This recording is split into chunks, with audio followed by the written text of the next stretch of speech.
Alright, what's going on, guys? Trev back again, here to bring you another video. This one's going to be talking about a Walking Dead character. This one will be a video that people have been asking me to do since the end of Season 2. People have been asking me, and a couple have been like, when are you going to do it? When are you going to do it? Ask me a few times. Just kind of to do a character spotlight or tribute, in my opinion, on Shane from The Walking Dead. At first I was like, I don't know if I'm going to do it because I wanted to kind of watch all of season 2 over again. The Blu-ray's coming out, DVD's coming out at the end of this month, so I'll be able to do that then. But I figured, hell, I just do it anyway. People seem to like my Glenn spotlight video where I did, I kind of went over his character and what I like about him. Now in that video I was able to talk about the comic books and the TV show, but really the comic books with regards to Shane, there's nothing to say. I mean, he was in the first trade paperback. He was basically an asshole. There was really no reason for him to be, aside from maybe you could have read from it that he was in charge and then Rick waltzes back in and now he's not in charge anymore. And of course the thing with Lori. But I mean, he's so much more fleshed out in the television series. They chose to give him more time to develop, and I think that was a really, really good decision. I think Jon Bernthal's acting really played a big part in that because I think Jon Bernthal is one of the best actors on the show, just period at all. And one of my favorite actors just in general now after this performance as Shane. In the first season, Shane doesn't get too much right off the bat. At the beginning of it, he gets a few scenes here and there where basically Rick obviously is heading to Atlanta to try to find Lori and Carl. And you see Shane there, and he's basically, the leader of the group at that point. And he's doing his thing, trying to keep everybody safe, everybody fed, and pretty much making the decisions all by himself. Like they were talking about, oh, maybe we should put up a sign or yada yada, let people know, warn them away from the city. And Shane's like, no, we do not have the resources for it. So he, right off the bat, you can tell that he's in charge. He's the leader of the group, and he's kept all these people safe up to this point. He also, while Rick was in the hospital, which we get to see later on in the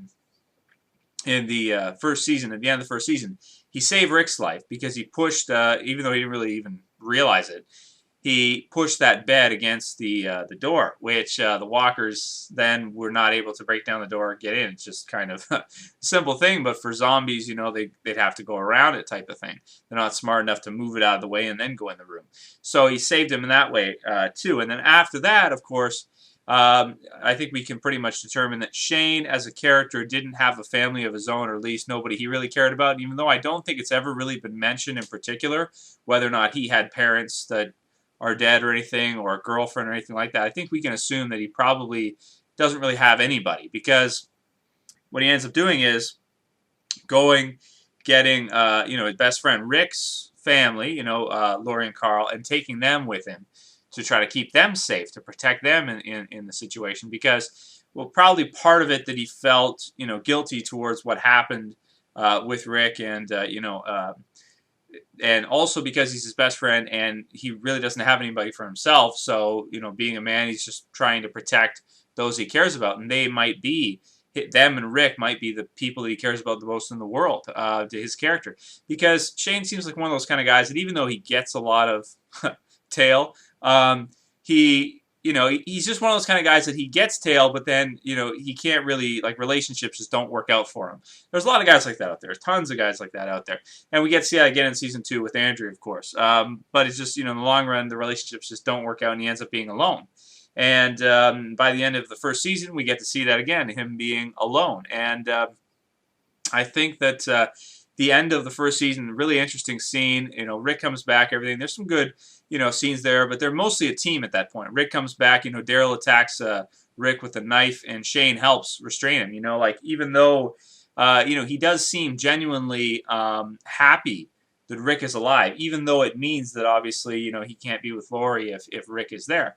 Even though he's kind of like, in that type of world, he would feel even more alone than he would probably in the real world. Because in the real world, we have distractions. We have, if a person's alone, not that you need a distraction. People can be happy on their own, but I just feel like it's normal. Biologically, human beings, they want to be with somebody. They don't want to be alone for that long period of time. And in the real world, we have our jobs. Obviously, we have entertainment. We have things going on. We have friends, all that kind of stuff. In a zombie apocalypse, all the electricity, all the entertainment, having a job goes out the window, and you're focusing on surviving. Which in a lot of cases may just be, sitting around a camp, just with no entertainment, with nothing to do. They say idle mind is the devil's workshop. It just could have gone crazy. You just could have lost it. Would be even more like, hurtful than a person in the real world that's got all this stuff going on that he can sort of sublimate the situation with his job and go to work. Okay, well, I got to go to work now, and then not think about it for a while he's at work and on duty, or this kind of stuff, or maybe hanging with friends, watching TV, get his mind off it. In the zombie apocalypse, it's not that easy to do, because a lot of times you're just going to be sitting around just trying to lay low and just survive, when you've got your food and stuff. So I also think to the end of the first season, very cool scene where he kind of makes an advance on Lori, and she obviously turns him down, that type of thing, and he gets a little bit aggressive, kind of showing that like he number one, he's starting to lose his humanity because he's a police officer. So he knows that that's illegal, that he shouldn't do that. But now that the rules don't apply anymore, and he's just like distraught from the fact that, and so torn that, yes, his friend is back, but at the same time, he just lost the person he cares about the most, probably even more than Rick. Because if there is a person that he cares about more than Rick, or two people, it'd probably be Carl and Lori, I'd say, for sure, at that point, because after all of that. So that's the end of the first season. That's about all the scenes we really get with Shane. There's other little stuff here and there, of course, but I mean, for the most part, those are the important parts. Yeah, pretty much. Going into the second season, Rick starts to take over leadership of the group, all that kind of stuff, and like completely. And, Shane starts to feel underutilized probably, and just, just kind of like a third wheel. Thinks about leaving a couple times, but ends up not doing it.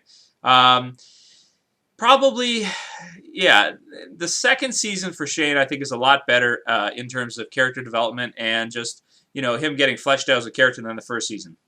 You get to see Save the Last One, which is where, Shane ends up going and saving Carl's life again, getting the medicine he needs, shooting Otis in the leg and leaving him there. And that right there, that episode right there is probably the most important Shane episode in the series, because that's where he like crosses that point to where he goes to that place where it's like, okay, I was a police officer before. That's the man I was, but this is a completely different, ball game. This is a completely different world now, and even though he was a police officer before, you kind of get the feeling that he'd be one of those cops that was like, kind of, I don't know, like he is a cop, but at the same time, he'd kind of abuse the power, and he would kind of, he just seems like one of those cops that you wouldn't want to get pulled over by him on, and get an argument or something with him. Like, you just wouldn't want to argue with him, because he'd kick your ass for fun, or, and you're obviously not going to fight back against a cop, even if you could be his ass, but, because he's got a gun and taser and everything. It's just a bad idea. But you guys hear what I'm saying. Like, he just seems like one of those types of cops that would abuse it, probably. And I think even though he was kind of like, he probably was a rambunctious type of cop, it still is kind of interesting that after, the zombie apocalypse happens and everything, he, even though that was his profession, changes so much to this point. And I think obviously a lot of that has to do with the fact that, he's sort of put into the circumstances that he kind of has to do it. Otherwise, the people that he cares about, the reason why he's still alive, pretty much, probably, those people are gonna die, or at least Carl's gonna die. So he goes that route. He does that with Otis, and that's the biggest change in character. I really think that episode, Save the Last One, is shot really cool, because I remember, like, even from the beginning, like, he's shaving his head at the beginning of the episode, and you're like, why the hell is he shaving his head? And then you see the episode, and at the end again, and you're like, oh, and he's got the scratch, and it's just great stuff. It's brilliant. I usually don't like it when they use the same scene twice. But in Save the Last One, like, it makes perfect sense that they would do that, because it just, you know, at the beginning you're thinking like, why the hell is like, you know, what is that all about? Why are they showing that? You know, what's the scratch? Like, okay, he's missing something, or you know, you just don't really see it. But then later, after you see what happens, you see it again, and it's like you just recognize, you know, the change in his character.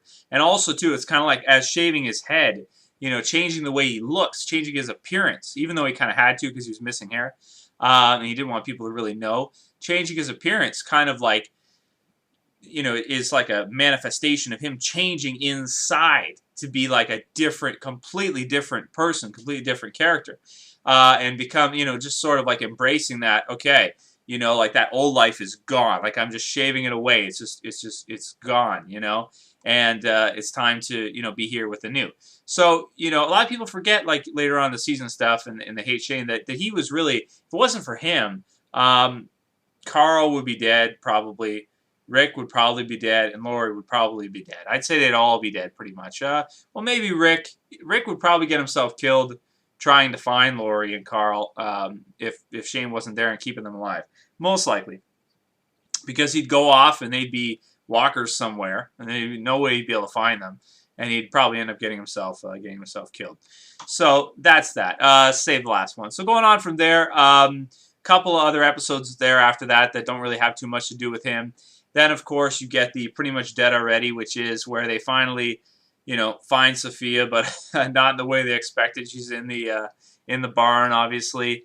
And that, by the way, was brilliant, too, the way like they're looking for her, and we're just getting tired of it. We're like, when are they going to stop looking for this stupid girl? They're going to be looking for her all season, and it ends up that way. It was just, that was really brilliantly done.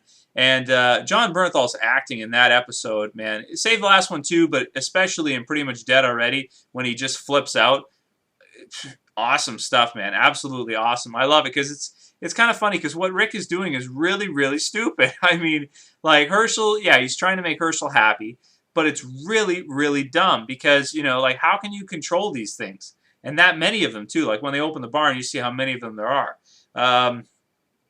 Man, I love that episode too. And that also kind of shows like the defiance too, where he kind of like, he was the leader before, and then you have them two clashing now, and he's not going to stand for, you know, Rick doing things like this, even though, yes, they are staying at Herschel's farm. They, you know, he knows that he's putting everybody in danger, and he can't handle it, so he wigs out.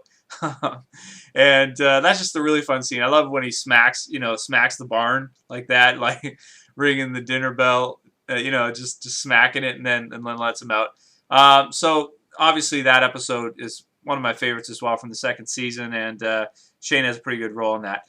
Come back a few. He doesn't have too much to say. You get the situation with Lori kind of, you know, talking to him about, well, actually, that was after. Before that, he goes out 18 miles out with Rick, and that's another good Shane episode, obviously. They get in the fight, almost kill each other, and end up getting away. Rick kind of saves Shane in the end anyway.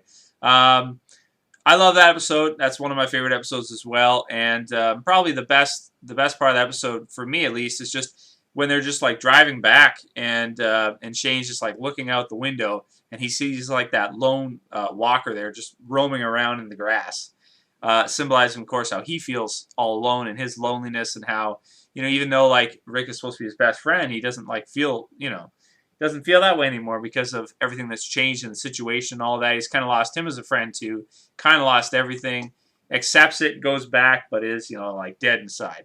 And then, of course, in comes Lori the next episode, planning in his mind the, you know, that you know, if Rick wasn't back, then they'd probably be together, that type of thing. And I think she says that. And then also she says that she doesn't even really know who the baby's father is. So that, of course, right in there would just totally throw him right out of his mind, because now, you know, he kind of probably assumes that it's his. So obviously, you know, he's going to want to be with him, and as a result of that, of course, you know, the Randall situation as well. At the end there, we see Rick kill him in Better Angels. Man, very cool ending to it. I personally like Jon Bernthal's ending better than the one they went with, which is that if you guys haven't seen it, he talked about it a little bit at Comic-Con. I think it was Emerald City Comic-Con. And basically what it is that Rick, after killing Shane, grabs his gun to shoot some walkers that are coming out and realizes that the gun is empty, so there was no bullets in it. So basically showing that, going by that Shane wanted Rick to kill him, that type of thing. And yeah, I mean, I think I probably like that better, that ending better too, because it sort of like makes Shane's character, you know, like not out to be the bad guy like it sort of does this way. But I mean, really, I don't even know if you can really say he's the bad guy either, because he's trying to protect the group against, you know, Rick kind of making a dumb decision by letting Randall go. I'd have to say that's really dumb, because you don't really have a choice. You kind of have to kill him, regardless of what Dale says and what he wants to cry about. You kind of have to do it. I mean, if you let him go, you know, he's going to find his way back to the group, his own group, and lead him to you, and then you're dead. Or, you know, he's going to get himself killed by some walkers out there. He can't survive on his own. You got to just put him down. That's all there is to it. So that's that. As a character as a whole, you know, Shane was he's my favorite character from the TV series so far. I think, you know, going on in the future, next few seasons, Rick probably will take over as my favorite because, you know, I mean, the first 2 seasons, it was only 2 seasons. He didn't even get that much time in the first season. And the second season, he got a lot of scenes. At least he got a lot, you know, of character development there, and, you know, really the progression feels very natural. And even to the end, too, the fact that, you know, she may have his baby, and I'm sure he thinks that it is his, and that he won't really be able to be the father of it, too, you know, would probably push him over. You know, would just push him right over to the point where he would want to kill Rick. But then when it comes down to it, just can't do it because he's his best friend. So, a great character, my favorite character from the Walking Dead television series, so much better than he was in the comic book series. Acted out wonderfully by Jon Bernthal. And, you know, he's supposed to be in L.A. Noire, which is supposed to be coming up, but I think I was reading online, because I haven't seen anything for L.A. Noire, which is another TV show, Frank Darabont's TV show. And so I was looking it up online, and I was like, damn, like there's nothing about it yet. Like there's no trailer or anything, so that must mean it's not coming this fall. So apparently it's supposed to be fall 2013. If it gets done, it's supposed to come on TNT, and Jon Bernthal will be playing a cop in it, the lead, I think one of the main characters, if not the protagonist. I don't know if it's the protagonist, but he'll be you know, like pretty he'll get a lot of screen time basically. Yeah, so that's pretty much it. All I want to say about Shane for the most part. A great character, and the most developed character, I think, even more than Rick. The most developed character in the series. Well, at least maybe not the most developed, but the character that changes the most. You know, to go from you know, a police officer like that at the beginning, you know, maybe didn't always follow the rules, to, you know, a killer at, you know, the end, and not always in self-defense either. So yeah. That's it for this video, guys. I'll see you for the next one. Oh, by the way, if you'd like to see me do another spotlight video on another character, let me know what character below, and anybody who agrees, thumbs it up so I can see, you know, if you guys want me to do another one, which character you want me to do next. Later, guys. Peace.